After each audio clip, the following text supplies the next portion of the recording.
Medical sector में NEET UG की प्रवेश प्रक्रिया शुरू हो चुकी है और उसके लिए यहाँ पे काउंसलिंग भी शुरू हो चुकी है। राजस्थान स्टेट काउंसलिंग का जो कैलेंडर है वो जारी हो चुका है। यहाँ पर काउंसलिंग के लिए जो लास्ट डेट है 21 अगस्त है। राजस्थान में काउंसलिंग का शेड्यूल अलग है, अलग अलग स्टेट का अलग अलग शेड्यूल यहाँ पे जारी किया जा चुका है। यहाँ पर मेडिकल सेक्टर में एमबीबीएस और बीडीएस सीटों के लिए यहाँ पे काउंसलिंग होती है और यहाँ पे सेंटर कोटे की सीटें और स्टेट कोटे की सीटें अलग अलग रहती है। राजस्थान में भी जो मेडिकल सेक्टर की जो कॉलेजें हैं उसमें एमबीबीएस और बीडीएस में प्रवेश प्रक्रिया के लिए जो नीट यूजी की प्रवेश प्रक्रिया है उसका काउंसलिंग कैलेंडर यहाँ पे जारी हो चुका है। बात करते हैं राजस्थान में राज्य चिकित्सा और दंत चिकित्सा परामर्श बोर्ड ने राष्ट्रीय पात्रता प्रवेश परीक्षा काउंसलिंग राउंड 1 के लिए पंजीकरण की जो प्रक्रिया है वो यहाँ पे शुरू कर दी है। जो भी अभ्यर्थी पात्र है वो इसकी आधिकारिक वेबसाइट राज यूजी नीट 2024.org के माध्यम से राजस्थान नीट यूजी काउंसलिंग के लिए पंजीकरण कर सकते हैं। यानी राज यूजी नीट 2024 ORG इस वेबसाइट पे जाके आप पार्ट 1 और पार्ट 2 दो तरह के फॉर्म निकले हुए हैं उसे आप भर सकते हैं। पार्ट 1 में आपके रोल नंबर, आपकी अंकों की प्रविष्टि भरने के बाद पार्ट 1 सबमिट होगा, उसके बाद आईडी पासवर्ड बनेंगे और पार्ट 2 आपको फिल करना है, उसमें आपको कॉलेज चॉइस करनी है। यहाँ पर पंजीकरण के लिए आप वेबसाइट पर जा सकते हैं। पंजीकरण की पूरी जानकारी और भुगतान करने की जो अंतिम तिथि है वो यहाँ पर 21 अगस्त रहने वाली है। 21 अगस्त तक आप फीस जमा करवा सकते हैं और इसके लिए ऑनलाइन आवेदन भी कर सकते हैं। फिर आप 17 अगस्त से 22 अगस्त के बीच में उम्मीदवार के द्वारा जो आप चुने गए केंद्रों में से एक पर आपका यहाँ पर वेरिफिकेशन होने वाला है। यानी जो पीडब्ल्यूडी है, एनआरआई कैंडिडेट है और मैनेजमेंट सीटों के जो कैंडिडेट है उनके लिए यहाँ पे जो एक्स सर्विसमैन है इनके लिए यहाँ पे अलग से यहाँ पे इनका वेरिफिकेशन होने वाला है। वो 17 अगस्त से 22 अगस्त के बीच में होगा और एसएमएस मेडिकल कॉलेज में यहाँ पर एक एकेडमिक ब्लॉक है वहाँ पे होने वाला है। पंजीकरण के लिए आधार पर राजस्थान नीट 2024 की मेरिट सूची है वो कंप्लीट जो फाइनली मेरिट सूची है वो 24 अगस्त को यहाँ पे जारी की जाएगी। आप 24 अगस्त को वेबसाइट पर चेक कर सकते हैं। पात्रता की मापदंड क्या रहने वाली है? शैक्षणिक वर्ष 24-25 के लिए bachelor of medicine, bachelor of surgery या bachelor of dental surgery course में प्रवेश पाने के जो इच्छुक उम्मीदवार है वो इसके लिए पात्र माने गए हैं। आयु सीमा इसमें क्या रहने वाली है? प्रवेश के समय उम्मीदवार की जो आयु सीमा है कम से कम 17 वर्ष होनी चाहिए और या स्नातक चिकित्सा और दंत चिकित्सा पाठ्यक्रम के प्रथम वर्ष में प्रवेश लेने वाला अभ्यर्थी भी इसमें आवेदन कर सकता है। वर्ष के 21 दिसंबर को या उससे पहले 17 वर्ष का वो होना चाहिए।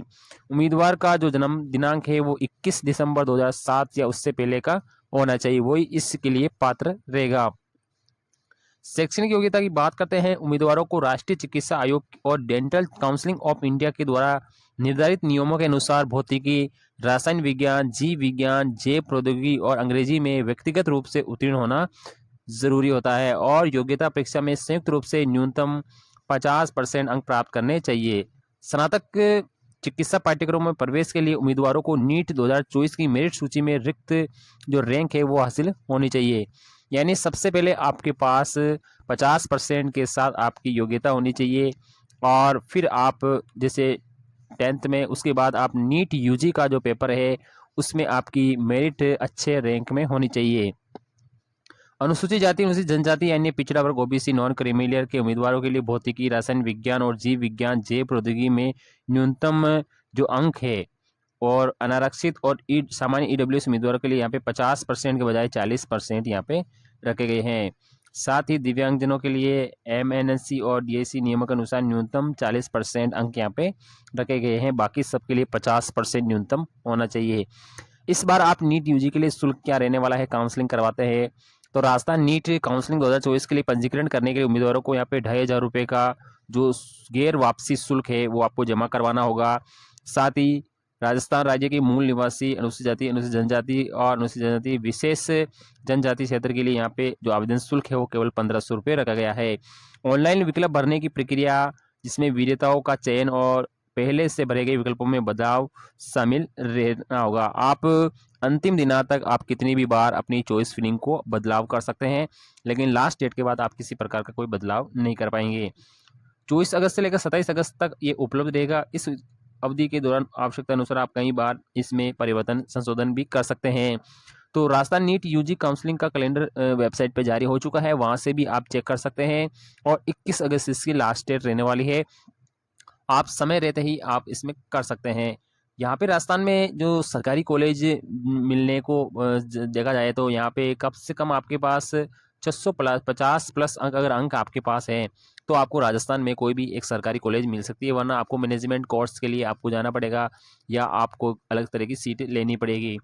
साथ ही इस बार जो आपकी सिक्योरिटी अमाउंट है वो भी काफ़ी बढ़ा दी गई है।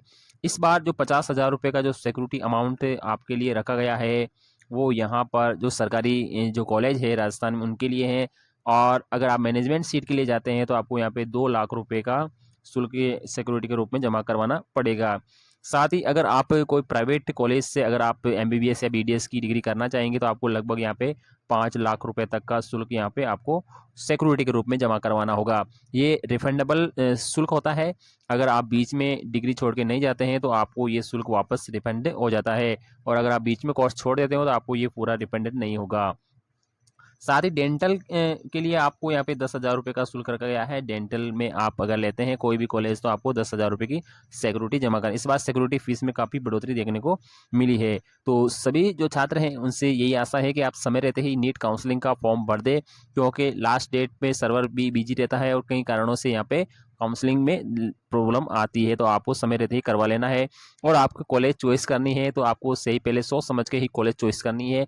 विजेता का क्रम आपको अच्छी तरह से रखना है, और फाइनली जो अलॉटमेंट है वो आपको बता दिया है, उसी डेट को हो जाएगा और आपको मैसेज भी प्राप्त हो जाएगा। वीडियो अच्छा लगे तो लाइक शेयर करें। थैंक यू, धन्यवाद।